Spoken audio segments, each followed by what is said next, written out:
আসসালামু আলাইকুম ওয়া রাহমাতুল্লাহি ওয়া বারাকাতুহু। ইন্নাল হামদুলিল্লাহ ওয়াসসালাতু ওয়াসসালামু আলা রাসূলিল্লাহ ওয়া বা'দ।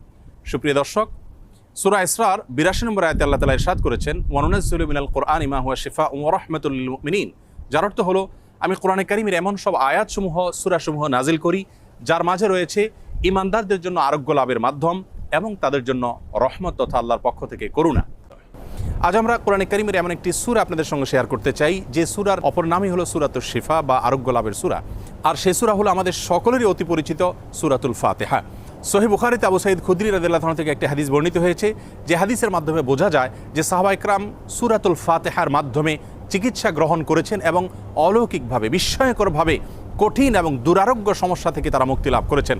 তখন নবী করিম সাল্লাল্লাহু আলাইহি সাল্লাম বিষয়টি জানতে পারার পর তাকে বলেছিলেন, ওমা ইউদরিকা আন্নাহা রুকিয়া, তুমি কিভাবে জানলে যে সূরা ফাতিহা এটি রুকিয়া বা সকল রোগ থেকে শেফার একটি মাধ্যম। এজন্য এই সূরা সম্পর্কে উলামায়ে কেরাম বলে থাকেন যে সূরা ফাতিহার মাধ্যমে যে কোনো রোগ বালাই থেকে, যে কোনো বিপদ আপদ থেকে, যে কোনো অসুখ বিসুখ থেকে মুক্তি লাভের মাধ্যম হিসাবে আমরা এটিকে ব্যবহার করতে পারি।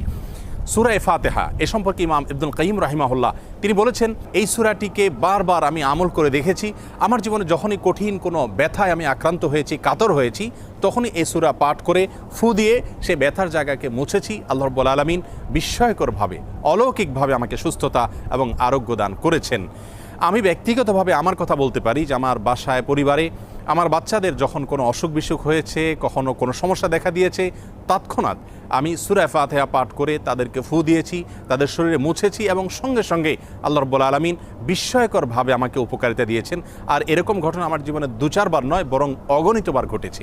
এজন্য সূরা ফাতিহা এটিকে যদি কেউ যথাযথভাবে আমল করতে পারেন, সে আস্থা এবং বিশ্বাস আল্লাহ তাআলার প্রতি থাকে, তাহলে সেক্ষেত্রে অবশ্যই এর মাধ্যমে যে কোনো দুরারোগ্য ব্যাধি থেকে পর্যন্ত আমরা আরোগ্য লাভের মাধ্যম হিসাবে এটিকে ব্যবহার করতে পারি।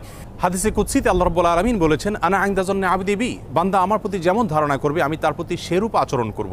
অতএব পরিপূর্ণ আস্থার সাথে, বিশ্বাসের সাথে যদি কেউ যে কোনো অসুখ বিসুখ থেকে, যে কোনো ব্যাধি থেকে মুক্তি লাভের জন্য সূরা ফাতিহাকে পাঠ করেন, সেটি পাঠ করে কোনো পানিতে, তেল ইত্যাদিতে ফু দিয়ে সেটি যদি ব্যবহার করেন, প্রয়োগ করেন, অথবা শরীরের কোনো জায়গায় অসুখ দেখা দিলে এটি পাঠ করে যদি ফু দেন সেই জায়গায় বা মোছেন, ইনশাআল্লাহ বিইذনিল্লাহ আল্লাহ তাআলা তাকে ওই রোগ থেকে মুক্তি নসিব করবেন।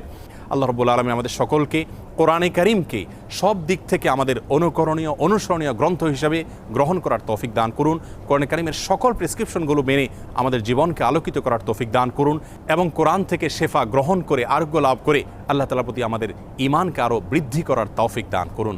আসসালামু আলাইকুম ওয়া রাহমাতুল্লাহি ওয়া বারাকাতুহু।